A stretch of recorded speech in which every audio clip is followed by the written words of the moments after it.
Բարև ձեզ, ուղիղ եթերում Նոյան Տապանն է, հրատապ հարցեր հաղորդաշարի շրջանակներում այսօր հյուրընկալել եմ Միտք հետազոտական վերլուծական կենտրոնի ղեկավար քաղաքագետ Լիլիթ Դալակյանին։ Մեզ դիտողներին ուզում եմ տեղեկացնել, որ ուղիղ հեռախոսազանգերի միջոցով կարող եք մեր հյուրին հարցեր ուղղել առաջին գովազդից անմիջապես հետո։ Այս պահին Տիկին Դալակյան կխնդրեմ պատասխանել իմ պատրաստած հարցերին։ Աղմկահարույց սպանությունից սկսենք մեր հարցազրույցը, քաղաքական շահարկումների մեջ չմտնելով եւ իրավական հարթություն չգնալով ընդհանուր առմամբ կարելի է կատարվածը կապել երկրում տիրող մթնոլորտի հետ, այն է անհանդուրժողականություն, ատելություն, բռնությամբ հարցեր լուծելու ընդունված պրակտիկա, եթե այո, ապա ովքեր են այս մթնոլորտի գեներացնողները, պատասխանատուները, մեղավորները եւ ինչպես դուրս գալ իրավիճակից։ Գիտեք, եթե չենք մտնում կենցաղային դաշտ, այսինքն չգիտենք սպանության շարժառիթները, որը պետք չի հիմա շահարկումներ իրականացնել, որպես ուղղակի մթնոլորտի մասին խոսելով, ես միշտ բացասական եմ վերաբերել այս սև-սպիտակ բաժանմանը ժողովրդի մեջ, որովհետև դա լուրջ տարաձայնություններ է մտցնում, այսինքն քննադատություն եմ տեսնում, բայց ծայրահեղական։ Իդեպ միայն Հայաստանին չի դա բնորոշ, հենց Միացյալ Նահանգներում էլ մենք նույն պրոցեսն ենք տեսնում եւ նախագահ այնտեղ գեներացնում է Տրամպը այդ մթնոլորտը, այսինքն հերոս է անվանում ինչ որ ուժերի աջակողմյան, իհարկե ցավակցելով, ես ցավակցություն եմ հայտնում ընտանիքի անդամներին, բայց մի բան ակնհայտ է, բևեռացումը հասարակության միշտ այսպիսի երևույթների է բերում, գուցե իշխանությունները չէին ուզում, որ այդպես լինի, ես այդպես էլ մտածում եմ, ես մարդկային որակների մասին չեմ խոսում, բայց եթե ատելության քարոզ է տեղի ունենում, ես այսօր համացանցում առանց անուններ տալու տեսա մի հրապարակում սպառնում էին անձնական ինչ-որ տեղեկություններ հրապարակել, եթե վարչապետին քննադատի այդ կինը։ Ես այդ կնոջ երկրպագուն չեմ, առավել ևս մեծ ընդդիմախոսն եմ, բայց չի կարելի։ Նույնը ես կասեի, երբ որ Աննա Հակոբյանին են երբ վիրավորում, էլի անձնական, հագուստը, տեսքը, դա շատ վատ տեղ է տանում ընդհանուր հասարակության համար։ Եվ եթե կարճաժամկետ առումով թվում է, թե ընտրություններին կարելի է ձայն հավաքել այդ առումով, երկարաժամկետ դա հիվանդ հասարակություն է ստեղծում, որը պատրաստ է արդեն եւ փոքր երկրում դա առավել վտանգավոր։ Հենց դա էի ուզում ասել, դուք համեմատեցիք ԱՄՆ-ի հետ, բայց արդյոք կարելի է համեմատվել այդպիսի մեծ գերտերության հետ այն դեպքում, երբ մենք շատ փոքր ենք, մենք շատ ավելի մոտիկից իրար գիտենք, հանրությունը ավելի փոքր է եւ իրար ավելի լավ գիտեն, ճանաչում են, ամեն մեկը մեկի մասին շատ ավելին գիտի, քան օրինակ ԱՄՆ-ում կարելի է ասել եւ հուզական կապն էլ այդ առումով միմյանց հետ ավելի սերտ է ու այս պայմաններում Համաձայն եմ, գուցե դա ինչ-որտեղ դրական աշխատի, եթե մարդիկ իրար ճանաչում են, գուցե կարողանան ընդհանուր լեզու գտնել, եթե խոսքը կենցաղային դեպքերի մասին է, մեծ երկրում դա չես կարող։ Բայց մյուս կողմից էլ հասկանալով ձեր հարցի կոնտեքստը, այո, փոքր հասարակությունները բաժանել ըստ հոգևոր պատկանելիության, որ մենք տեսնում ենք հիմա եկեղեցու հեղինակությունը այնքան է նվազել, որ շատ մեծ թվով աղանդավորներ են Հայաստանում գրանցվում, նույնիսկ ես ասեմ, սարսափելի է դա, այսքան կրոնական բաժանումները, քաղաքական առումով քննադատությունը նորմալ է, բայց այսպես ընտրություններ ինչքան մոտենան, Գևորգ Պապայանը, չէ, ասում են սպառնում են, հիմա մեկին նամակ կգրեն, իմ Facebook-յան էջի վրա էլ էր հարցակում տեղի ունեցել, այսինքն իշխանությունները ամեն ինչ պետք է անեն ոչ թե սրելու համար այդ մթնոլորտը, իմ կարծիքով ընդդիմությանը դա ձեռնտու է սրել, որովհետև իրենք այլ օրակարգ չունեն։ Իրանք 7 տարի այդ խոսքն է ատելության, կապիտուլյան, պիտի ձեզ գնդակահարենք, պատերի տակ առանց փաստեր ներկայացնելու, թե ինչ սխալներ են արվել։ Սխալները արվել են, ես չեմ ասում, որ չեն արվել։ Նախկին իշխանությունների օրոքել են արվել, բայց երբ որ Նիկոլ Փաշինյանը նույն լեքսիկոնով խոսում էր հանրապետականի մասին, ես, որ լիովին դեմ եմ հանրապետականի գործունեությանը եւ կարծում եմ դա պիտի փակվի այդ կուսակցությունը, ասում եմ, որ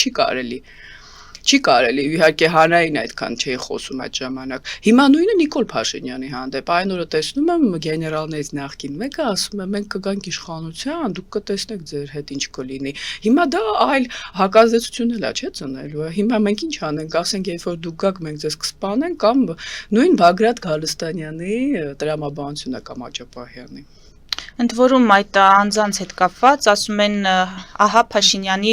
Հայաստանը ժողովրդավար եւ անվտանգ, որտեղ բանտարկվում են հոգեվորականները, բանտարկվում են քաղաքական գործիչները, բանտարկվում են բարերարները, իդեպ բարերարների մասով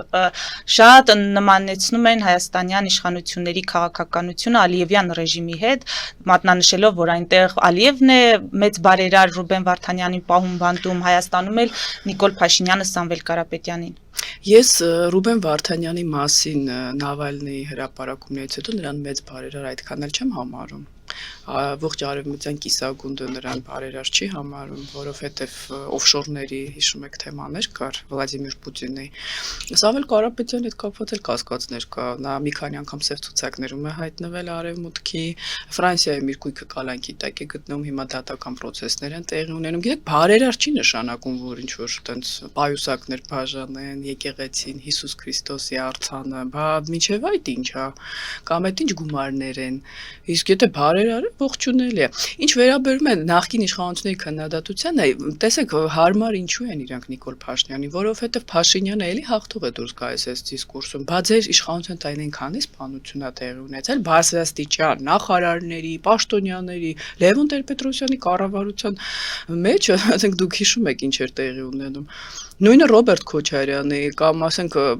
դա ցույց է տալիս, որ այս մարդիկ չպիտի լինեն քննադատողները։ Քննադատելու շատ բան կա, բայց եթե իրենք են եւ Փաշինյանը հատուկ էլ պահում է այս կոնֆիգուրացիան, ինչ էլ ասի ժողովրդի մեկ ամենամասնությունը պիտի ասի լավ անում։ Բա դուք ինչ էիք անում։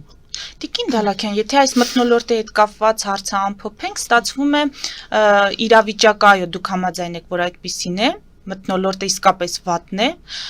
եւ այս մթնոլորտում այսպիսի դեպքերը չեն կարող զարմացնել, պատասխանատուները նախկին եւ ներկա իշխանություններն են, իշխանությունների ներկայացուցիչներն են եւ հետեւաբար եթե նրանց այս մթնոլորտը ձեռնտու է, նշանակում է, որ նրանք ոչ մի բան չեն անելու այս մթնոլորտից հանրությանը հանելու, հանրությանը առողջացնելու համար։ Այդ դեպքում հարց է առաջանում, ում ուսերին է մնում այդ բեռը։ Ես տեսնում եմ, որ հանրության մեծամասնությունը հարցումներով IRI-ի, ես դրա այդ հարցումներին եմ վստահում, որևէ մեկին չի վստահում։ Բոլորը հիասթափված են։ Այո, եւ գալիս է քրիտիկական պահ ընտրությունները եւ էլի ռուսական վտանգ է ներկայացվում, նախկիների վերադարձի վտանգ լինում է հատված, որ ընտրում է ներկա իշխանությունների։ Բայց ես ինքս շատ հիասթափված եմ այս իշխանությունների քաղաքականությունից, որովհետեւ ես տեսնում եմ, որ տարիներ շարունակ ամեն ինչ արվում է այս շրջանակներին պահելու համար քաղաքական դաշտում։ Այսինքն մի պարզ բան ասեմ, եթե դուք ասում եք մենք չենք միջամտում արդարադատությանը, դրա համար չի գործում օրենքը։ Ինչու է մուրճը ձեռքներով ման գալիս եւ խոստանում որ կվերադարձեք։ Ուրեմն անկեղծ եղեք, եթե այդպես է, դա էլ դնում ենք այլ հարց է։ Ասեք չենք կարող։ Դատական համակարգը առանձին պետություն է։ Նախ մի կողմ դուք բա ինչ ուժեղ վարչապետ եք, եթե ձեր դատական համակարգը, որի պատասխանատու բնականon գործողության դուք եք, չի աշխատում, ձեզ չի ենթարկվում։ Դա էլ հարցի իրավական կողմը, որպես իրավաբան ասեմ, բայց ակնհայտ ձգձգվող դատավարություններ, վաղեմության ժամկետի անցում։ Ես կարող եմ մի հաղորդում նվիրել իմ մյուս մասնագիտության հետ, ես յուրաքանչյուր գործով ցույց տամ, որ ամեն ինչ արվում է, որ վաղեմության ժամկետը անցնի։ Անցումային արդարադատություն ինչ ունեցավ։ Այսինքն սա ցույց է տալիս, որ Նիկոլ Փաշինյանը նորից ընտրվելու համար այս շրջանակներին սնուցում է եւ մենք էլի կունենանք այնպեսի խորհրդարան, հիմա արդեն Սամվել Կարապետյանի արդեն ներկայությամբ։ Ինչ վերաբերում է այլ ընտրանքին, ես չեմ տեսնում, որ մինչեւ ընտրություններ կձևավորվի ցավոք, եթե իհարկե արտերտ ընտրություններ տեղի չունենան, լսում եմ ոմանք արդեն արտերտ ընտրություններ։ Կարծում եք նման բան հնարավոր է։ Կամ Փաշինյանին որքանով ձեռնտու կլինի արտահերտ ընտրությունների անցկացումը։ Այս բան շատ ձեռնտու է, որովհետև այդ օգոստոսի 8-ի խաղաղությունը այդքան էլ իրական չի, գնալով դա ապացուցվում է միջազգային, տեսեք ինչքան էլ իրենք սցենարներ գծեն, միջազգային զարգացումները սցենարներից դուրս են գտնվում։ Այդպիսի մի սցենարիստ էլ Սոչիում է ապրում Կուխնյայում, բայց շատ բաներ իր սցենարից դուրս են գալիս։ Հիմա եթե Տրամպը ապացուցում է, որ իր խոսքը չի գործում, ես չգիտեմ, առաջիկա զարգացումները կտեսնենք, այդ խաղաղությունը զրոյանում է, եթե Լավրովը կասկած է արտահայտում, դուք նոյեմբերի 9-ից դուրս չեք գալիս, նոյեմբերի 9-ը ժամկետ չունի, թյուր ըմբռնում կա, որ 5 տարուց այլևս չի գործելու։ Դա ասում են նոյեմբերին ժամկետը կլրանա եւ ինքնաբերաբար այդ ով կարդացել է այդ համաձայնագիրը, ես չգիտեմ Հայաստանը կարող է այդպիսի բան ասի, բայց Ռուսաստանից կլինի արձագանք, որ դա վերաբերում է խաղաղապահների կայմանը, եթե դուք կարդաք կետերը, այդտեղ չկա որ պայմանագիր ունի ժամկետ, դա վերաբերում է 4-րդ կետին, որը չկա արդեն։ Իսկ ինչու՞ չի Հայաստանը դուրս գալիս։ Նիկոլ Փաշինյանը պետք է անկեղծ լինի, պետք է ասի ես դեռ վստահ չեմ, ես կհասկանամ դա, որ Տրամպը իր խոսքը տերը կլինի, ընտրություններին ինչ կլինի, հարաքվեին ինչ կլինի, սա կախված է, չէ՞, դա ամեն ինչից։ Նոր պայմանագիրը կստորագրվի։ Եթե Ադրբեջանը ստորագրած լիներ արդեն, դա կլիներ խաղաղություն։ Բայց եթե Ռուսաստանից ամեն օր ասում են, որ չի աշխատելու, դուք էլ ասում եք Ռուսաստանը ամեն ինչ կանի, որ չաշխատի, այդ լծակները ունի Ռուսաստանը։ Պետք չի դա ներկայացնել, որ եկել է խաղաղություն։ Պետք է ներկայացնել, որ արվել է մեծ աշխատանք, ես ողջունում եմ Ամերիկային այստեղ բերելու համար։ Եվ դրա համար որքան մոտենան ընտրությունները դեռ մի տարի եթե կա հուլիսին, չէ՞, հունիսին թե հուլիսին ներողություն, այսինքն մենք չգիտենք ինչ կլինի։ Աշխարհը փոխվում է։ Դրա համար Նիկոլ Փաշինյանին եւ որոշ անձինք դա ասում են արդեն པարզ, ձեռնտու կլինի անել ընտրություններ արտահերթ։ Մի փոքր առաջ անցակ Տիկին Դալաքյան, բայց ուզում եմ վերադառնալ համաժողովին, որ անցկացվեց Հայաստանում ժողովրդավարության խնդիրների հետ կապված։ Փաշինյանը այնտեղ ասում է, որ Հայաստանում ժողովրդավարությունը շահագործող ինչքան ասես կա, իսկ պաշտպանող չկա։ Հիմա ժողովրդավարության հետ կապված եթե հարցեր կան, եթե ժողովրդավարությունը պաշտպանված չէ, դա օրվա իշխանության խնդիրն է, թե ում խնդիրն է եւ այս դժգոհությունը ինչպես հասկանալ Նիկոլ Փաշինյանը։ Նիկոլ Փաշինյանը բարբերաբար ինքն իրենից դժգոհում է, եթե նկատել եք այդ նույն դասարանը եւ այլն, դա նրանից է, որ ինքը չկա անդիմություն, բայց դա իր գործունեության արդյունքն է։ Շատ հաճախ ասում են, դե դուք էլ մասնակցեք, ես չեմ խոսի իմ մասին, որտեվ ես այդպիսի նպատակ այս ընտրություններում համենայն դեպս չունեմ, որովհետեւ չեմ տեսնում, որ ժողովուրդը պատրաստ է, ժողովուրդը ուզում է այլ ընտրանք, բայց ժողովուրդը մի հոգով չի կարող կողմնորոշվել, իսկ այլ ուժեր ես չեմ տեսնում, որ համախմբվեն, ամեն ինչ արվում է մասնատելու համար այդ այլ ընտրանքը։ Նիկոլ Փաշինյանը ինքն իրեն է արդեն ստիպված քննադատում, որովհետև այլ ձայներ չի լսվում, բացի խորհրդարանական այդ թուրքասեր մարգինալ շրջանակների։ Այո, ասում է արդարադատությունը լավ չի աշխատում, բայց մոռանում է, որ ինքն ԱՊԴԽ-ն ղեկավարների նշանակում ազգային ժողովը արդարադատության նախարարին գլխավոր դատախազին այնպես չէ՞ որ լծակներ չունի։ Վերջին լծակը իր սիրելի դատարանը փակել է, թող փակի ժողովուրդը 100%-ով կողմ կլինի։ Հələ թող մի հատ փակի, երբ որ վճիռը օրինական չեն կայացում, այն մյուսների համար դաս կլինի։ Եթե իհարկե խնդիրը դատավորներն են, ինչը ես կասկածում եմ։ Երբ նայում ես մեղադրական գործին, ընդհանրապես քննիչներից սկսած ուրեմն պիտի ազատեն աշխատանքից։ Այսինքն այո, Նիկոլ Փաշինյանը չորսենց վերացական հարցեր է ուղղում, 5-րդ հանրապետություն, 7-րդ հանրապետություն, ուր է ժողովրդավարությունը, դա ինչ որ անընդհատ թեմաներ են նետվում, դա Տրամպի նման, ինչ որ ես Գրենլանդիան կգրավեմ, սա պոպուլիզմի քաղաքականություն է, ես նույնիսկ կասեի, ամբողջ աշխարհում դա այսպես մոդայիկ է դարձել։ Օրբանը պոպուլիստ է, Ալիևն էլ է։ Այսինքն խոսել առանց պատասխանատվության, խոսել առանց պատասխանատվության, թեմաները առաջ տանել, հասարակությանը զբաղեցնել, չգիտեմ, ասենք ես պաշտպանության նախարարություն անդադ զուգահեռներ եմ տանում, կանվանենք պատերազմի նախարարություն, իմաստը Ամերիկայում, չէ՞։ Հիմա նույնը այստեղ մենք գնում ենք 4-րդ հանրապետություն, նախ 4-րդ չի, եթե նայենք սովետական Հայաստանը դա անկախ պետություն չէր, կամ ինչը Ադրբեջանն ու Վրաստանը իրենց առաջին հանրապետությունն են համարում, դուք ոչ։ Չնայած իրենք տարածքում դրա մեջ չեն, որով որ հռչակել էին։ Այստեղ դե որ այդպես է շատ հարցեր կան։ Բայց հարց տվող չկա ուղղակի։ Ասում եք օգոստոսի 8-ը իրական խաղաղություն չի բերել, հիմա Փաշինյանը դա ներկայացնում է որպես իրական խաղաղություն, ավելին պատրաստվում է փոփոխությունների սահմանադրական, հենց այդ 4-րդ հանրապետության գաղափարախոսությունը, որը նա օրակարգ նետեց, ասում են, հենց այդ փաթեթավորումն է, որպեսզի այդ փոփոխությունները տեղի ունենան, կհաջողի Նիկոլ Փաշինյանը եւ խաղաղություն այդպես, ինչպես ինքն է հավատում, որ հաստատուն է ներկայացնել, հավատացնել մեծ մասին հանրության եւ ստանալ քվեներ եւ նաեւ այդ 4-րդ հանրապետության անվան տակ փոփոխություններ անցկացնել, իրականացնել Ադրբեջանի պահանջը, օրինակ հղում չանել անկախության հռչակագրին։ Նախ Հայաստանը երբեք չի ճանաչել Արցախի անկախությունը որևէ տեղ։ Հայաստանը երբեք չի ասել, որ դի միացնի Արցախը Հայաստանին, այսինքն այստեղ խնդիր չկա, որ Արցախը այլևս հայկական չի եւ մենք պիտի հանրապետությունը փոխենք։ Հղումը անկախության հռչակագրում կա նաեւ Ադրբեջանում։ Ադրբեջանի Սահմանադրության մեջ իդեպ արտադատության նախարարը դա խոստովանեց, Փաշինյանն էլ մի քանի անգամ ասել է։ Հիմա ինչ Ադրբեջանը պետք է իրեն 4-րդ հանրապետություն անվանի, թող անվանի, հասկանանք իմաստը։ Նախ առաջինը, եթե մենք փոխում ենք անկախության հռչակագրի, հղում չկա։ Ադրբեջանն էլ է փոխում։ Եթե դա ուղղակի բառեր են, ինչու է Ալիևը անդադ այդ լեքսիկոնը օգտագործում արևմտյան Ադրբեջանը եւ այլն, այսինքն չեմ կարծում Ադրբեջանը ուղղակի այդտեղ գրել է բառեր։ Դա պիտի լինի հավասար քայլ, սա մեկ։ Երկրորդը ինչ վերաբերում է հաջողության կհասնի թե ոչ, դա կախված է ավելի սրելուց մթնոլորտը, այսինքն եթե ցույց տան, որ վտանգի մեջ է Հայաստանը, վատն է, լավն է, գոնե հակառուս է կամ դիվերսիֆիկացված քաղաքականություն է վարում, վատն է, լավն է, պատերազմ կլինի, եթե նախկինները կան, այս կոնֆիգուրացիայում այո ինքը կընտրվի, ես չեմ կարծում, որ մասնակցությունը բարձր կլինի, Երևանի ընտրությունների նման հազիվ կարծում եմ նա, կամ երկրորդ փուլում գուցե գնա հաջողության, կամ եթե տեսնի չի կարողանում այ արևմտյան ինչ-որ սենց խմբակցություն կողմնորոշում ունեցող հանդացից, բայց դա քիչ հավանական եմ համարում։ Նիկոլ Փաշինյանը իրեն այս իրավիճակում շատ հարմար է զգում։ Սամվել Կարապետյանի, Գագիկ Ծառուկյանի, Ռոբերտ Քոչարյանի, Սերժ Սարգսյանը կարծում չի մասնակցի ընտրություններին, այս Վարդան Ղուկասյանի, որովհետև երբ ժողովուրդը լսում է նրանց խոսքերը, ասում է ավելի լավ է Նիկոլ Փաշինյանը ընտրվի։ Շնորհակալություն, ես տեսնում եմ, որ մենք ունենք հեռախոսազանգեր, բայց ինչպես խոստացել եմ, սիրելի հեռուստադիտողներ, մենք ձեր զանգերին կպատասխանենք գովազդային ընդմիջումից հետո, այս պահին մեր եթերում գովազդ է, որից հետո կվերադառնանք եւ կշարունակենք։ Ֆելիչե ժամանակակից ատամնաբուժական կլինիկա։ Այստեղ հարմարավետությունն ու խնամքն առաջնային են։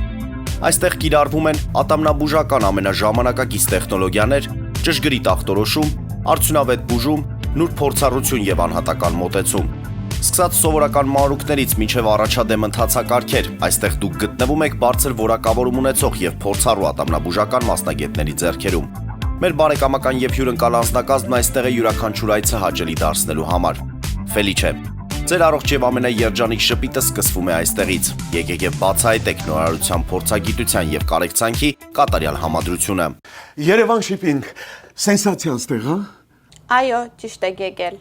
Սանդրոցներ Երևան ուղարկելը $2.99 օթանավով։ Այո,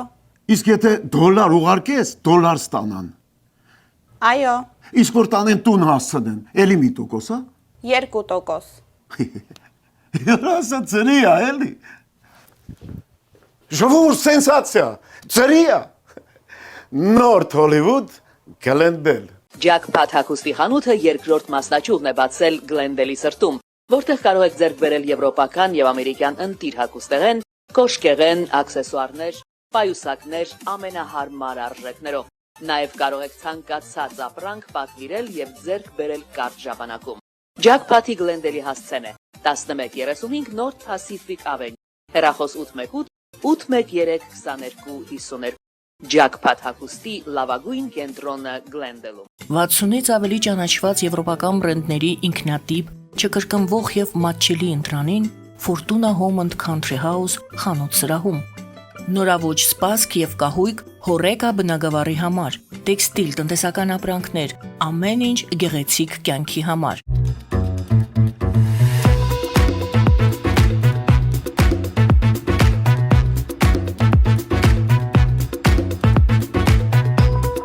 Արարատ ռեստորան, ընտանեկան եւ ընկերական ժամանցի լավագույն հասցե, սիրված արտիստներ, հյուրընկալ մթնոլորտ, հարուստ ճաշացան, անմահական խորտիկներ։ Արարատ ռեստորան, հասցեն անփոփոխ, սիրով սպասում ենք ձեզ։ Լավագույն պաղպաղակ, բնական, համեղ եւ մատչելի գներով պաղպաղակը կարող եք ձեռք բերել բոլոր հայկական խանութներում։ Պահանջեք հայկական պաղպաղակ, Թամարա պաղպաղակ։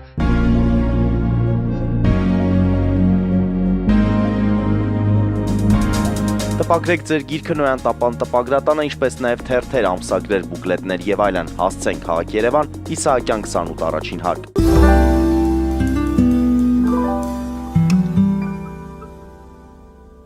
Նոյանտապանը ուղիղ եթերում շարունակում է աշխատանքը, ես հիշեցնեմ, որ զրուցում եմ Միտք հետազոտական վերլուծական կենտրոնի ղեկավար քաղաքագետ Լիլի Դալաքյանի հետ։ Տիկին Դալաքյան, ինչպես խոստացել էի, հեռախոսազանգի պատասխանենք։ Բարև ձեզ։ Բարև ձեզ։ Я բարը գեղեցկու իշես Լավ, շնորհակալ եմ հարգելի հեռուստադիտող։ ես մի հատ հարց ունեմ մեր հույրին Ասեք։ ես մոտ 70 տարի առաջ Պարուսևակը մի հատ լավ բան ա գրել սիրում է կյանքում նա իր աթոռն է սիրում ու նրան տիրում ցանկացած գնով ելում է նավեր փորձում է դրճել նա առանց թևեր Հարցը կասեք հարգելի հեռուստադիտող։ Ինչ հարց ունեք։ Հարցս մեր հույրին ուզում եմ խնդրեմ որ մի հատ հարց ունեմ որ ինչ արելու սրա վերջը այս Մարդաբեկից ազատենք, այս Փաշյանից ազատենք, մենք էլ ցանցրացել ենք, այս մարդը իշքան պիտի նստի այս աթոռին։ Շատ լավ։ Եթե դուք հիշում եք Պարուսևակի խոսքերը, ասում մարդկա շալակած աշխարհն է տանում, մարդը կա ելել է շարակն աշխարհի։ Շատ լավ, Տիկին Դալաքյանին կխնդրենք պատասխանի ձեր հարցին, ինչպես ազատվել Նիկոլ Փաշինյանից, Տիկին Դալաքյան։ Նախ իշխանության նստելու մոլուցքը դեռ Լևոն Տեր-Պետրոսյանին չեմ նշի, որովհետև նա հեռացավ, չնայած շատ սխալ եմ համարում այս վերջին իր հայտարարությունները, իր սկզբունքները դավաճանում է։ Քոչարյանին սա բնորոշ է, հիմա էլ ամեն գնով փորձում է վերադառնալ, Սերժ Սարգսյանն էլ էր ցանկանում, հիշում եք, վերարտադրվել, փոխեց սահմանադրությունը, ասում էր չեմ գնալու 3-րդ ժամկետի, հետո հանկարծ որոշեց գնա, այսինքն շատ հաճախ պատմության մեջ իշխանական աթոռը շատ վտանգավոր երևույթ է, այսպես ասեմ, ցանկանում են միշտ լինել իշխանությանը։ Ինչ վերաբերում է Նիկոլ Փաշինյանին, տեսեք, բոլոր քննադատություններով հանդերձ Հայաստանում ընտրություններ են տեղի ունենում, իհարկե վարչական ռեսուրսը օգտագործվում, բայց ի տարբերություն նախկին ընտրությունների, երբ ընդհանրապես ժողովրդի ձայնը հաշվի չէր առնում, մենք հիմա ունենք այլ երևույթ, ժողովուրդը քվեարկում է Նիկոլ Փաշինյանի օգտին եւ նույնիսկ ընդդիմությունը չի հերքում դա։ Ասում են այո, Քոչարյանն էլ։ Այսինքն մեր խնդիրը այն չի, որ Նիկոլ Փաշինյանը ուզուրպացրել է իշխանությունը, ինչպես Քոչարյանն եւ Սերժ Սարգսյանը կամ Լևոն Տեր-Պետրոսյանը 96 թվականին։ Խնդիրը այն է, որ ժողովուրդը չի տեսնում այլ ընտրանք, ես դրա մասին էի խոսում մինչև զանգը եւ քանի չտեսնի այլ ընտրանք, մենք չենք տեսնի իշխանության փոփոխություն։ Հետարքիր է հարց տվողը ում է տեսնում, այսինքն թե նախկիններին է տեսնում, ասում ավելի լավ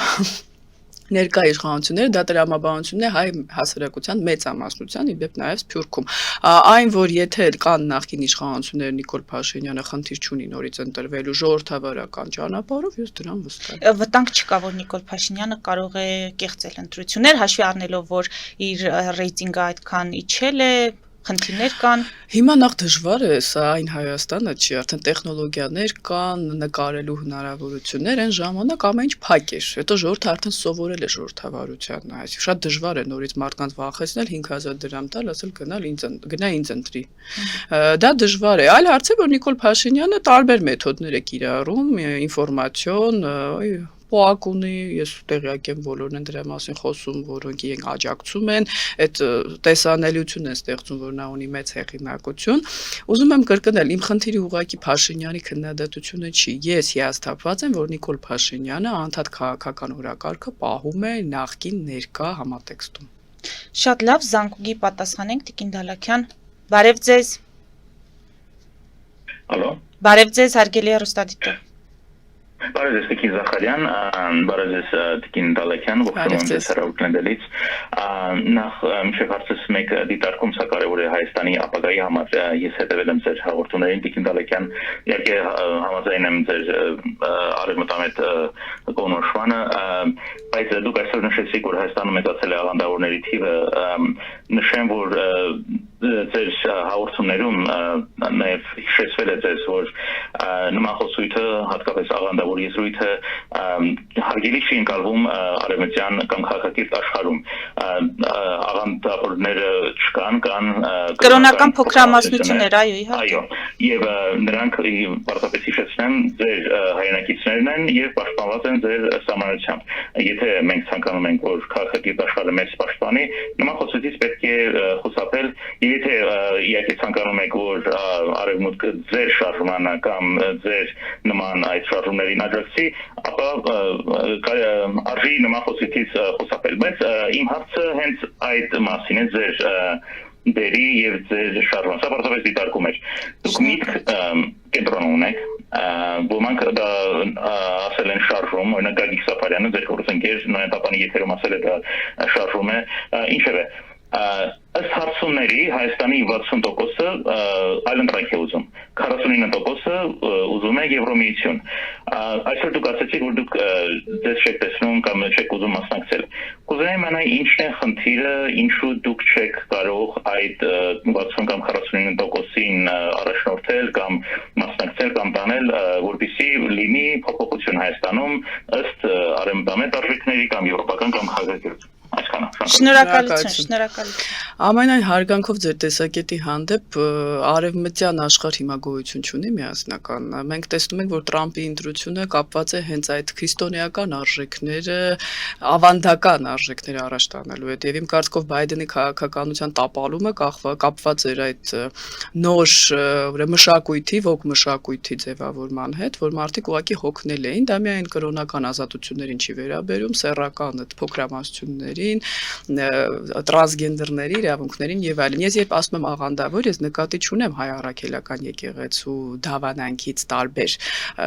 ուրեմն հավատք։ Ես նկատի ունեմ նաեւ որպես իրավաբան մասնակցել եմ մեծ մասամբ դատաքննությունների այնպիսի աղանդավորական շարժումներ, դա հստակ ունի իր հասկացությունը, որոնք օգտագործում են հավատքը ժողովրդից գումար կորզելու, ընտանեկան շատ ողբերգությունների եմ ես ականատես եղել, նույնիսկ բնակարաններ խլելու եւ այլն նպատակով դա այլ թեմա է։ Եզրույթի հետ կապված էր, այո, նշված են դա անվանել կրոնական փոքրամասնություններ, բայց հիմա այո, ես խոսում եի նրա մասին, որ եկեղեցին քանի որ լուսավորությամբ զբաղված չի, սա կարեւոր է։ Այսպիսի շատ ներողություն շարլատանները կարողանում են Հայաստանում ներհասարակական լուրջ խժդժություններ հրահրել։ Ինչ վերաբերում է ես արևմտամետ չեմ, ես կողմնակից եմ ժողովրդավարական արժեքներին, դա արևմտամետություն չի,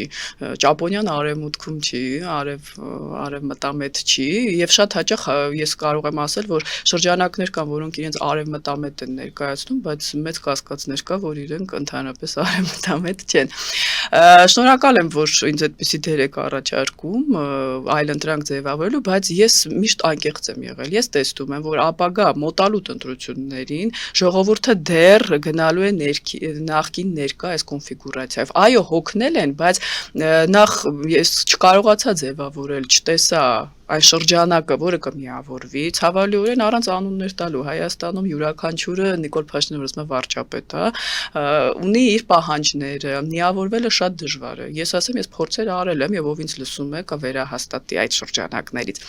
Բայց դա պահանջում է նաեւ մեծ նյութական ռեսուրսներ, եկեք անկեղծ խոսենք, կուսակցությունների մասին օրենքը պիտի փոխվի։ Այսինքն Հայաստանում կարող են ընտրությունների մասնակցել մեծ ռեսուրսներ ունեցող եւ հիմա իրենք էլ անում են լրատվական կայքեր ունեցող անձինք։ Գումարած դրան, եթե էլի խոսքը վերաբերում է նրան, որ կամ Փաշինյանը կամ պատերազմ եւ Ռուսաստանը, ժողովրդի մեծամասնությունը եւ ես չեմ նրանց մեղադրում, շեղվում է այդ օրակարգով եւ այս ուժերը, որոնք այլընտրանք են ներկայացնում, իրենց ծրագիրը չի լսվում։ Մարդիկ սիրում են տեսարանները, իրար ծեծել, հարվածել, շպրտել։ Դրա համար ես չեմ տեսնում այդ մասնակցությունը, որ կբերի ինչ որ օգուտ։ Ես անկեղծ ասեմ, բայց ես կասեմ, որ սա վերջի խորհրդարանն է։ Եվ երկարատև չի լինելու, ես կրկնում եմ այդ տեսակետը, որովհետև 26 թվականին Հայաստանին եւ միջազգային ասպարեզում այնպիսի իրավիճակ է սպասվում, որ այս խորհրդարանը չի կարողանալու դրա լուծումը տալ։ Եկեք մեկ զանգել պատասխանենք։ Բարև ձեզ։ Բարև ձեզ։ Ախ, բարև, լավ եք։ Լավ, շնորհակալ ենք։ Լսում ենք ձեր հարցը, հարգելի հեռուստադիտող։ Էսի լավ ծրագիր եք դրի, որ ես ուրախությունից չեմ անում ինչ անեմ, առաջերտին իմ կարծիքով այս մատ լավ ծրագիրը, որ մարդիկ կարողանան իրենց կարծիքը հայտնեն, ըստ ոչ որ չի կարող ոչ մեկին ուժով կամ փուշով փուշանի ասի այս խոսքը ճիշտ է, այնի ճիշտ է։ Այսի ճիշտ մա դեմոկրատիա, այսի ճիշտ իմ կարծիքով հենց իմը որ նայում եմ ճիշտ Ամերիկա եւ Հայաստան։ Ուրիշ բան իմ մտքից չեկավ։ Նրա համար ձեզի խանգարամ։ Ես միշտ ճշմարիտ խոսող եմ ու միշտ նախազգացումս խայտարակ բանտրա ու շատ հայաստեր եւ իմ հայրենիքս իմ համար արժեշտին շատ կարևոր տեղ ունի իմ սրտիս մեջ ու նախկինները որ ներկայացի ժամանակ իմ մեծ պապա Արամ Փաշայի զինվորայելի ու ուզեմ իմանալ ինքս Պասկաստան եմ ծնվի, բայց իրոք ամենից ավելի ես մաքուր հայ եմ, չեմ ուզում մտածել ես Պասկահայ եմ։ Հիմա հարցը հարգելի հեռուստադիտող, շատ լավ։ Հարցս ըստեղ է գալի, այս մասը իմանիք ինչից եմ ուզում խոսալ։ Արչերտին նայում եք, ընդհանուր որ Ամերիկան, Հայաստան են չի տարբերվում, կամ Ռուսաստան են չի տարբերվում, տեսնում եմ որ Ամերիկան ինչքան դեպի առաջանում է, այդ դեմոկրասին կա հիմա գտիկին ասա Բայդեն, Թրամփ, ամեն ինչը բարձվում է, բայց մենք խոսում ենք մեր հայրենիքի համար։ Այս վարկյան իմ կարծիքը պարոն Նիկոլ Փաշինյանը մեր վարչապետն է ու վարչապետը բավականի իր խոստումները կատարել է, այսի պարզ հայտնի է, երեխեն էլ իմանում է, հիմա նախկին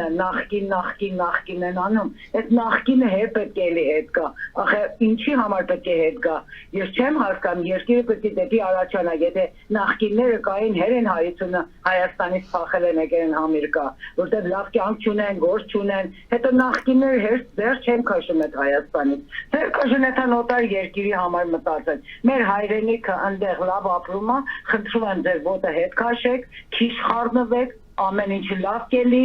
նորեն կտեսնեք մեր Փաշինյանը նստելու է եւ երկիրը դեպի դեմոկրատիա ելելու, դեպի դոբեյա ելելու։ Շնորհակալություն։ Շատ լավ աճելու է։ Շնորհակալություն։ Նախանձները կտեսնեն ու այդքան էլ նախկիններից չխոսան։ Շնորհակալություն հարգելի հեռուստադիտող։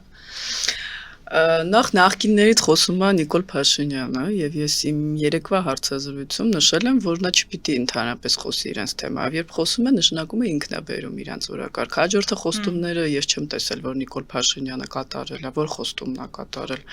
Յուրաքանչյուր ընտրության ժամանակ Նիկոլ Փաշինյանը գնացել է տարբեր լոզունգներով։ Արցախ Հայաստանը եւ վերջ, էթնիկ զտումը, անջատում հանուն փրկության, բոլոր ընտրություններին նախկին թալանը ինչն է վերադարձվել։ Ես նոր սկզբում նշեցի, որպես իրավաբան, փաստերով կարող եմ ապացուցել, որ որևէ բան չի վերադարձվել,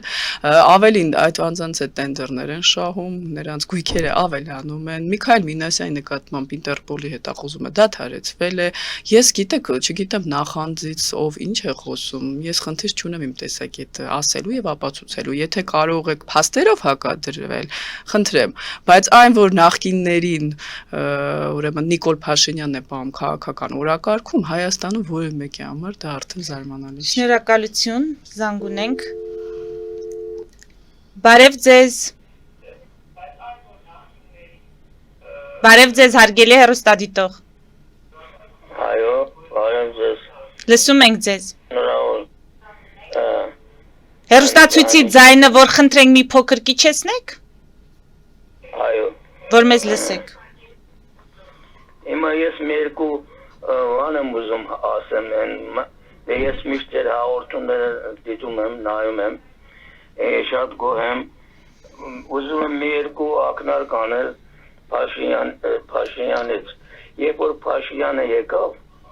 բերեցին այսինքն Կրեմլը եւ Թուրքիան, նրան դրեցին պաշտոն, շուտ բերեցին, որպես ավելի լավ կատարելագործվի հայերենը։ Եվ նրա ընտրության ժամանակ տեսան պոլիսները մեկի մազին չկպան։ Եվ մարդկանց ստիպեցին շատ մարդկանց բիզնեսներում աշխատող բանվորներն ովքեր ձայն չտա գործից ազատում ենք։ Դրա համար ստիպված մարդիկ ձայն տվեցին, ամենը զսվել էին Ռոբերտի Սերժից, այդ երկու թուրքերից։ Այս երեքն էլ, չորսն էլ թուրք են դրանք։ Առաջինը Լևոնը արաբի ծնունդը։ Իսկ նրան թուրք են։ Հարցը հարգելի հեռուստադիտող, խնդրում եմ հարցը ամեն դեպքում։ Հիմա դե հարցի պես մի երկու ակնարկ եմ ուզում ասել, էլի։ երբ նա Ղարաբաղ գնաց հեծանիվով, այդ հեծանիվ քշելը նշանակում է Հայաստան վարելը, հեծանիվ վարելը։ Ինքը մենակ վարեց, ասեց ես մենակ եմ, պայմանավորվածություն ուներ Թուրքիայի հետ, ոչ իման չեմ կարանի, պատերազմի ժամանակն է։ Իսկ այս վերջին մի քանի ամիս առաջ, որ սիրուն թրաշված, հետևից մի 15 հոգի էլ մարդիկ գալիս էին, դա նշանակում էր, որ արդեն թիկունքս լավ է, սրանից հետո ես հեծանիվով Հայաստանը յանի, իմ նկատի պայմանավորվածություն, պտի թրաշեմ, ոնց որ պետք է։ Հիմա կխնդրեմ անպայման հարցը տալ։ Հարգելի է հեռուստադիտող։ Մերկու մեկնաբանան է, որ ինչ է կատարվում։ Եթե ժամանակը սահմանափակ է։ Դե լավ, հիմա ես ուզում եմ ասել, որ դրանք ոչ մեկն էլ հայ չեն, դրանք ագենտներ են, որոնք այդ 30 տարում պատրաստվեցին, որ հիմա էլ մի օր ինքը դեմ խոսացել է Ալիևին, որ ասի բա այն ջարդի ժամանակ Բաքվում անում, որ ժողովրդին կոտորում են, վառում են, երեխաներին են, բայց դա գենոցիդ չէ, դու ոնց ես ասում հայերը գենոցիդ են արել, ադրբեջանցիներին անել են։ Շնորհակալություն։ Ոչ մի բան չի ասում։ Շնորհակալություն, հասկանալի է։ Ինչու չի խոսում Փաշինյանը ադրբեջանական վայրագություններից։ Ինչու է թույլ տալիս, որպեսզի արցախցիների տեղահանությունը, արցախցիների էթնիկ զտումը հավասարեցվի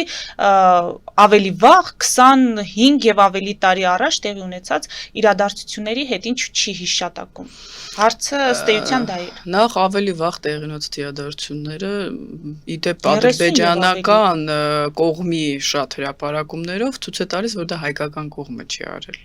Խոսքը նաև Խոջալույի դեպքերի մասին է եւ դրա մասին նախկին նախագահն է Ադրբեջանի իր հուշերում ասել, որ դա հայկական օպերացիա չի եղել եւ այս թեորիա չի ուղղակի։ Ինչ վերաբերում է ինչու չի ասում, ես մշտապես քննադատել եմ։ Եթե մենք Արցախի հարցը փակեցինք, չնայած դա հավասարազոր հարց չի, բայց Արևմտյան Ադրբեջանի համայնքը դա ինչ է։ Ուրեմն մենք պիտի ստեղծենք Բաքվի հայ համայնք։ Սումգայիթի հայ համայնք։ Ես էլ եմ ասում, որ ադրբեջանական համայնք կոչվածը, որը Ադրբեջանը շրջանառում է Ալիևյան ռեժիմը շրջանառում է, դա չի կարող հավասարվել Արցախահայերի էթնիկ զտմանը։ Ես դրա մասին խոսել եմ, բայց քանի որ հայ հասարակության մեջ եկեք պարզ ասենք, այդքան պոպուլյար չի այդ թեման, արցախցիների թեման, մարդիկ, որովհետև երկու հոգու պատճառով Քոչարյանի եւ Սերժ բացասական են վերաբերում ընդհանուր արցախցիներին, կլանի ես կասեի, բայց լավ, փակեցինք Արցախի թեման։ Արևմտյան Ադրբեջանի ներկայացուցիչը ՀԿ-ի ղեկավարը, որը նաև падգամավոր է, այն օր էլի խոսում էր վերադարձ իրավունքի մասին, Ալիևն էլ ասում էր, որ դա օրը գալու է դառնում է բանակցությունների առարկա։ Այսինքն, եթե մենք փակեցինք, ինչու է նա շարունակում։ Սա մեկ։ Երկրորդը, թյուր տեսակետ կա, որ եթե մենք խոսենք, դա պատերազմ կհրայի։ Դե եկեք այդ տրամաբանությամբ տեսնենք Ալիևը ինչ է ուզում, որ հանկարծ պատերազմ չլինի։ Նիկոլ Փաշինյանը ինչ արեց, որ 20 թվականի պատերազմը եղավ, ոչ մի բան։ Այսինքն ճիշտ է Քոչարյանը, որ ասեց Արցախ Հայաստանի եւ պատերազմ հրահրեց։ Դա բառ է։ Ալիևն էլ ասում է Սևանը հայկական է, ինչա պատերազմ է հրահրում։ Այսինքն, եթե մենք այդ տրամաբանությամբ նայենք, Ալիևը չի ավարտում իր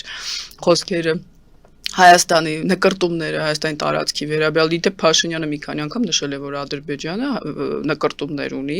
իր սահմանադրության մեջ։ Այսինքն այդ տեսակետը, որ մենք կարող ենք ասել, լավ, ոչինչ ինչ ուզում է թվասի մենակ չհարցակվի, ավելի է գրգռում, որ դիմացին առաջ կա։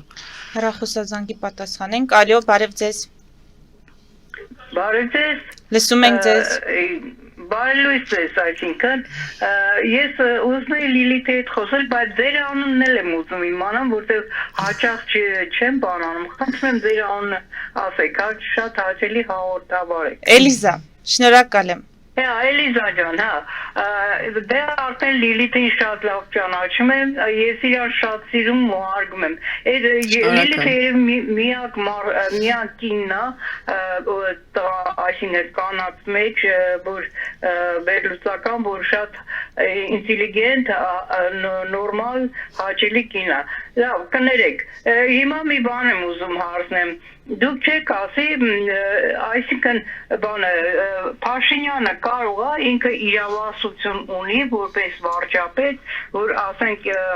այդ Քոչարյանը, Սերժը եւ այլն այդ Ղարաբաղցիները, որ եկել են քանդում մեր երկիրը, ինքը իրավասություն ունի, ես ռուսական կրթությունն եմ մի քիչ խառնում եմ։ Դուք ասեք մենք կձևակերպենք, որ իրանց ձերքի հայկական բանից գրաժդանսը քաղաքացիություն Այդ ուղարկի երկրից դուրս։ Շնորհակալություն։ Մերսի։ Շնորհակալ եմ ջերմ խոսքի համար, ոչ, իրավունք չունի, միակ ճանապարհը դա պետական դավաճանության մեջ մեղադրելը, բայց այդ ժամանակ էլ դա լուրջ ընթացակարգ կա, չունի այդպիսի իրավունք։ Այստեղ խնդիր կա, թե ուր ուղարկի։ Նիկոլ Փաշինյանը դուրս ուր Նիկոլ Փաշինյանը Ռուսաստան Տիկին Դալաքյան ինչու ոչ Ռուսաստան տեղը նեղ արդեն նախկին իշխանությունները տարբեր հետսովետական երկրներից այնտեղ տեղավորվել են Սիրիայից, այսինքն այդքան լայն չի տեղը, բայց Նիկոլ Փաշինյանին Քոչարյանը այստեղ է պետք ուղարկի դուրս ինչ անի։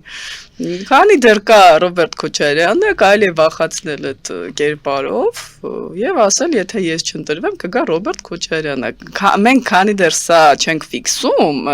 մենք Ռոբերտ Քոչարյանը միշտ կտեսնենք Հայաստանում, բայց ինչ է այդ մարդուն հանում Հայաստանից։ Նա ունի լուրջ իրավական խնդիրներ, դատարանի արխիվականյաց չեք ուզում պատասխանատվության ենեք։ Նա ինչ անի իր գումարները վայելի, որ ըստ Նիկոլ Փաշինյանի գողացել է։ Ուղիղ եթերում շարունակվում է հրատապ հարցեր հաղորդաշարը, զրուցում եմ Միտք վերլուծական հետազոտական կենտրոնի ղեկավար քաղաքագետ Լիլիթ Դալաքյանի հետ։ Տիկին Դալաքյան, Նյու Յորքում Թրամփը Ալիևին շնորհակալություն է հայտնում Հայաստանի հետ խաղաղություն հաստատելու համար եւ ասում է դուք հրաշք եք գործել։ Թրամփը իրականում այս վերջին օրերին եւս մի քանի այլ հայտարարություններով է աչքի ընկել, ասում է Ռուսաստանի եւ Ուկրաինայի ղեկավարներին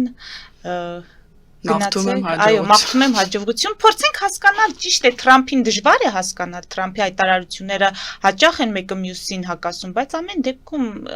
Ալիևին ուղված նրա այդ խոսքի ենթատեքստը կամ ակնարկը ինչ է նշանակում, Պուտինին եւ Զելենսկուն ինչ է ասում։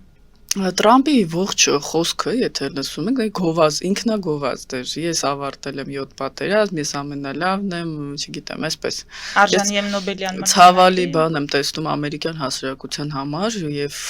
այսպիսի ղեկավար ունենալը սա լուրջ խնդիր է, որ ես չգիտեմ նույնիսկ ինքը կոմպլեքսներ կարծես ունենա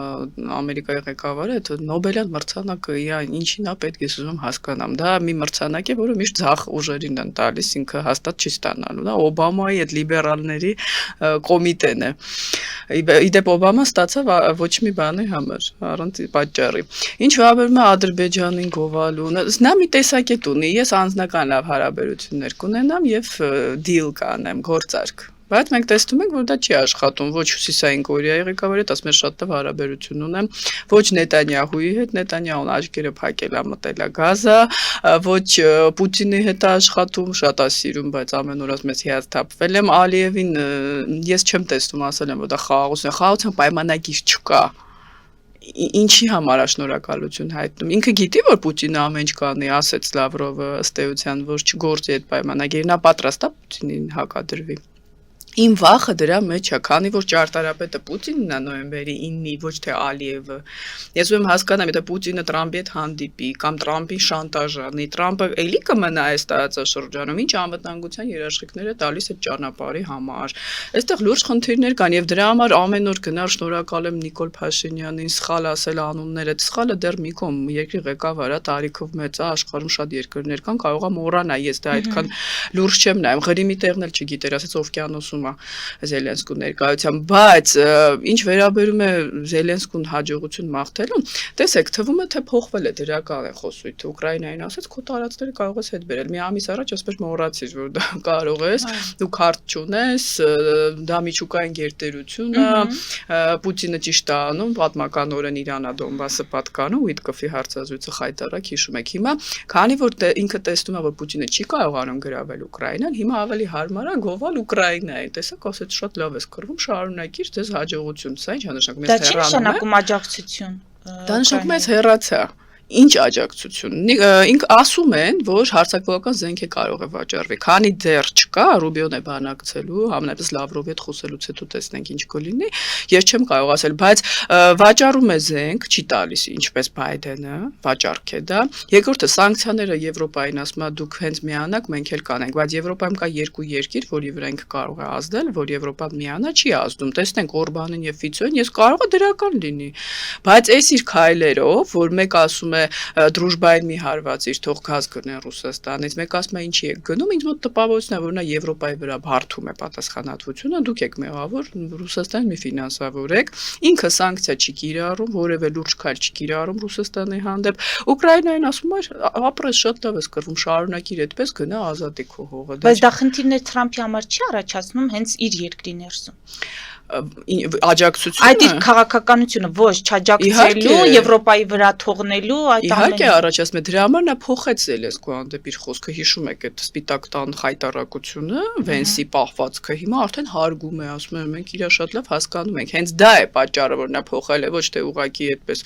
բարիացել է Զելենսկու հանդեպ եւ Reuters-ը հրապարակում էր ուրեմն տեղակայել որ Տրամպը ասել է ես ներքաղաքական հարցերի մեջ եմ արդեն անկողվելու այնտեղ ընտրություններ են այդ Էփշտեյնի գործը մնացել է իր կոկորտում, որովհետև շատերն ասում են, որ իր անունն է կա այդտեղ։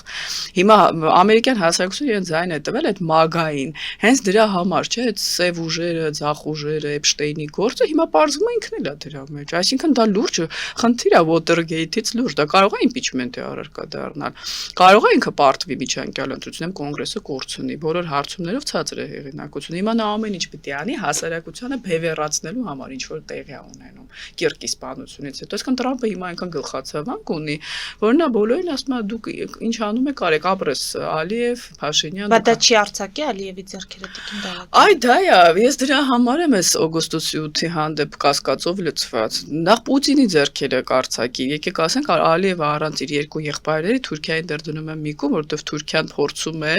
արտակուս թեկուս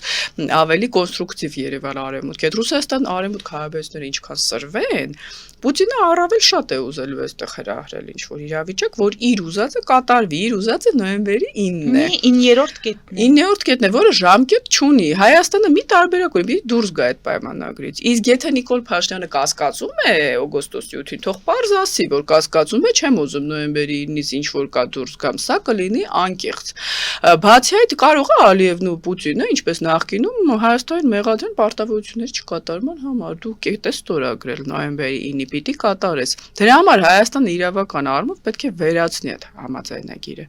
Ես այդ վտանգներն եմ տեսնում։ Եվ 26-ից հետո Փաշինյանը ինչու է ձգում, թող հիմա ստորագրեր այդ խաղաղության պայմանագիրը։ Նա շատ լավ գիտի, որ Բայց Փաշինյանն է ձգում։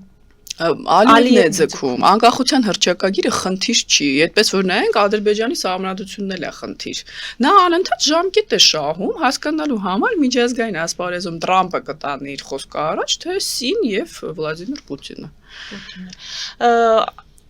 Օգոստոսի 8-ից հետո մեկ ամսից ավելի անցել մենք տեսանք թուրքական եւ ամերիկյան պատվիրակությունների այց, երբ փորձում էին վերլուծել, հասկանալ ինչ է կատարվում գործընթացները, հետագա զարգացումները օգոստոսի 8-ից հետո ինչ ընթացք ունեն, ասում են ԱՄՆ շտապում է, իսկ այ ձեր ասած Ալիևը եւ Էրդողանը սպասում են իրենք, այդքան էլ չեն շտապում։ Հիմա եթե կիսում եք այդ տեսակետը, որ ԱՄՆ շտապում է, դա ինչ կարող է ենթադրել գործողությունների, գործընթացների ընթացքի զարգացման առումով։ Ոչ թե իմ կարծիքով միայն ԱՄՆ-ն է շտապում, այո, ԱՄՆ-ն այստեղ ունի իր շահերը, այլ հարցը որ Տրամպը, չգիտեմ, դա գիտակցում է թե ոչ, որովհետև շատ տեղեր մի շահերի իր պետության դեմ է աշխատում։ Հայաստանն է կարծում եմ նաև շտապեցնում ԱՄՆ-ին, որովհետև Հայաստանի ղեկավարը նա խելացի անձնավորություն է իր թերություններով հանդերձ, նա գիտակցում է, որ սա խաղաղություն չի, այդ ուրիշ բան է, այտենց թե ուղերձել, հա, ես բերեցի, շնորհակալ եմ պարոն վարչապետ, այդտեղ արդեն անունները անգիր են կարել Facebook-ում ովքեր են գրում, ֆեյքերի տեսքով, բայց Նիկոլ Փաշինյանը հասկանում է, որ դա խաղաղություն չի եւ արագացնում է, որպեսզի Ալիևը համաձայնվի, ամերիկացիները գան, բայց նույնիսկ եթե այդպես է, այդտեղ անվտանգության երաշխիքներ պիտի անպայման լինեն, երկաթուղին ռուսներին ապատկարում են, այդտեղ ներկայություն ունեն իրանք Սյունիքում։ Այսինքն հարցերը շատ լուրջ են։ Իսկ այն, որ թուրքական դիվանագիտությունը միշտ աշխատել է սպասելու եւ ժամանակ շահելու վրա, նորություն չի։ Եվ այստեղ, երբ որ մենք օգոստոսի 8-ով համաձայնություն ենք ձեռք բերում, որ հայ-ամերիկյան ընկերություն պետք է ստեղծվի, որն էլ պետք է կառավարի ենթակառուցվածքները այդ ճանապարհի հետ կապված, սա չի նշանակում Թուրքիայի ազդեցության մեծացում, ինչպես պնդում են ընդդիմադիր շրջանակները, ասում են դուք ոչ թե ԱՄՆ-ին եք բերում, այլ դուք բերում եք ԱՄՆ-ի ներկայացուցիչին Թուրքիային։ Մի բան ասեմ, կարևորը հայ-ամերիկյան համաձայնագրի կետերն են, մենք չգիտենք ով է կառավարելու, միջանցք լինելու է, չի լինելու, ինչ է նշանակում փոխադարձություն, արդյոք ադրբեջանական կողմի վրա է լինելու այլ երկրի ներկայացուցիչ։ Սա դեռ հարցեր են, որ պիտի մենք իմանանք։ Ինչ վերաբերում է Թուրքիային բերելուն, ես դրա մասին շատ եմ խոսել, Թուրքիային բերել է Ռուսաստանը, Հարավային Կովկաս 20 թվականին, երբ իրար հետ եկան, ՆԱՏՕ-ն ասում էր Թուրքիան տեղ չունի, ուշադիր նայեք, էլի, այդ անց եմ ասում Ռուսաստանի խոսքերը, որ ասում էր Թուրքիան տարածաշրջանային երկիր է, մենք 3+3-ում մեր հարցերը կլուծենք։ Թուրքիային բերել է Ռուսաստանը, մտածելով որ ավելի լավ է Թուրքիան Իրանից այդքան ուժեղ չի, բայց բարձրացած սխալ է մտածում Ուկրաինայից հետո, քան թե ԱՄՆ-ն։ Ավելի հեշտ է Թուրքիայի հետ առևտուր անել պատմականորեն։ Դրա համար Ռուսաստանը կողմ է այստեղ Թուրքիային, ոչ թե ԱՄՆ-ին։ Այսինքն ՆԱՏՕ-ի անդամ է, դրա համար ԱՄՆ դաշնակիցն է։ Կներեք, Թուրքիան ՆԱՏՕ-ի անդամ է, բայց ԱՄՆ-ին ավելի շատ է վիրավորում, քան Ռուսաստանին։ Այսօր Ռուսաստանին աջակցում է ըստ էության, երկրորդային շուկա է։ Ամեն օր ասում է Ռուսաստանը մեղավոր չի։ Զենք էլ ավաճառում, բայց Ռուսաստանին էլ աջակցում։ Նավթ է գնում, ամենակարևորը Տրամպը վկա եւ էցե 400 համակարգեր է գնում, ՆԱՏՕ-ն ասում է մի գնի։ Ֆրանսիան էլ է ՆԱՏՕ-ի անդամ, Ֆրանսիան է մեծ դաշնակից, թե Բելարուսը հապկ։ Այսինքն չի կարելի այդ կազմակերպությունները շահարկել։ Շնորհակալ եմ բովանդակալից հարցազրույցի համար։ Մեծ դիտողներին հիշեցնեմ, որ զրուցում էի Միտք հետազոտական վերլուծական կենտրոնի ղեկավար քաղաքագետ Լիլիթ Դալաքյանի հետ։ Հետևեք իրադարձությունների զարգացմանը, մինչ հանդիպում։